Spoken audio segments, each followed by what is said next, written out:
안녕하세요. 안녕하시냐고 인사는 드렸지만 금융경제의 입장에서 보면 상당수의 국민이 위험에 직면하게 됐습니다. 바로 한국은행의 빅스텝 금리 인상 때문인데요. 보통 금리는 베이비 스텝, 빅 스텝, 자이언트 스텝, 울트라 스텝 등으로 편의상 이름이 붙어 올려지거나 내려집니다. 꼭 이렇게 25bp씩 증감을 해야 한다는 법은 없고 일본 같은 경우는 0.1%포인트, 0.2%포인트씩 마이크로 스텝으로 딱히 숫자에 제한을 두지 않고 미세하게 조정하기도 합니다. 7월 13일 한국은행은 사상 처음으로 금리 인상 빅스텝을 밟았습니다. 한국은행은 어떤 기준으로 빅스텝을 밟은 것일까요? 지금 미국이 자이언트 스텝을 간다고 하니까 한국도 얼떨결에 빅스텝을 밟았는데 망둥어가 뛰니 꼴뚜기도 뛴다를 이런 걸 두고 하는 말일까요? 기준금리를 베이비 스텝을 밟으며 증감하는 데에는 다 이유가 있는 겁니다. 본래 미국의 금리는 연방준비제도에서 시장의 물가 상승률에 따라 적절하게 증감을 반복했습니다. 나름의 기준에는 따랐겠지만 겉으로만 보면 그야말로 무식하기 짝이 없이 과격한 인상과 인하를 반복하며 세계 경제는 물론 미국 자체의 경제도 망쳐놨는데요. 이 연방준비제도의 노인네들은 그야말로 물가 말고는 관심이 없는 것처럼 보일 정도입니다.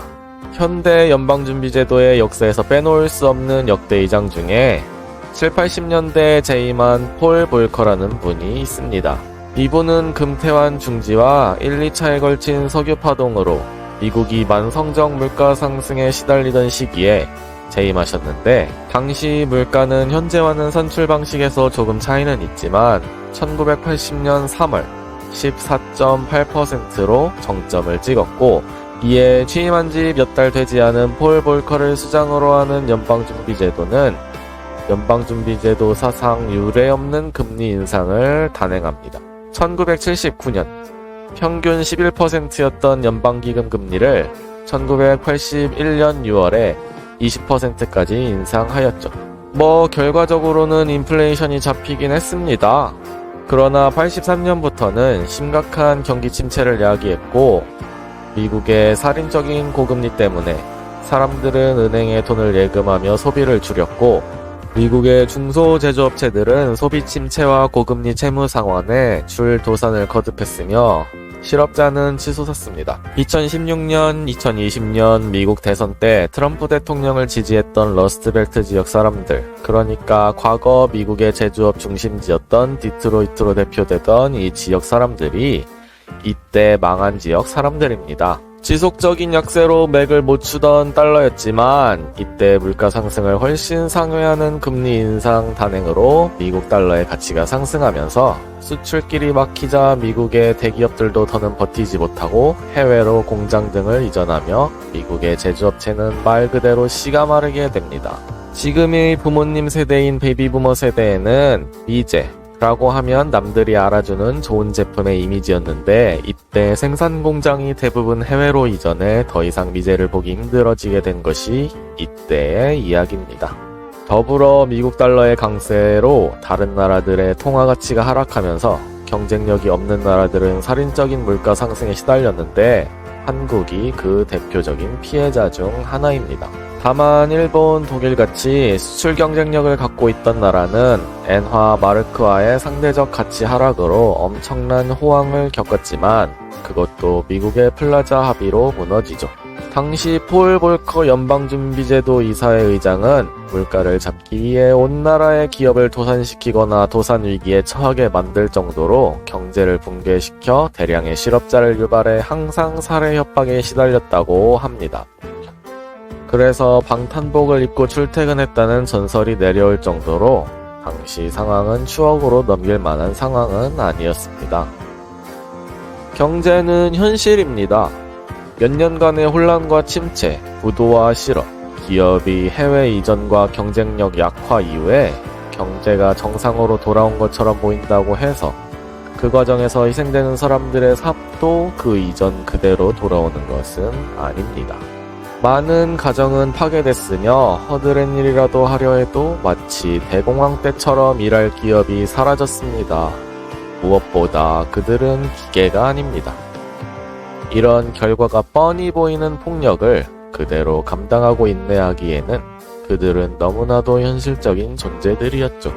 실제로도 당시 미국 정치는 여러 해 집권하고 있던 공화당에서 온갖 문제가 벌어지던 시기였는데도 불구하고 간신히 민주당의 지미 카터 대통령이 집권했지만 카터 대통령이 임명한 폴 볼커 의장이 경제를 붕괴시키는 바람에 연임에 실패하고 바로 다음 정권을 또 공화당에게 넘겨주는 일이 일어났죠. 선거인단 489대 49로 거의 9대1로 이겼으니까 당시 미국인들이 얼마나 폴 볼커 의장을 임명한 지미 카터 대통령을 혐오했는지 알만합니다. 폴 볼커 의장의 시대를 경험했던 다음 의장 앨런 그린스펀 연방준비제도 이사회 의장은 이를 반면교사로 삼아 유화적인 통화정책을 실시하기 위해 노력합니다. 금리가 경제에 주는 충격을 줄이면서 장기적으로 경제에 녹아들 수 있게 만들기 위해 금리를 0.25%포인트씩 조정하고 시장을 확인하고 또 조정하고 또 확인하면서 아기가 걷는 것처럼 찔끔찔끔씩 조정하는데 여기서 베이비 스텝이라는 용어가 나왔죠.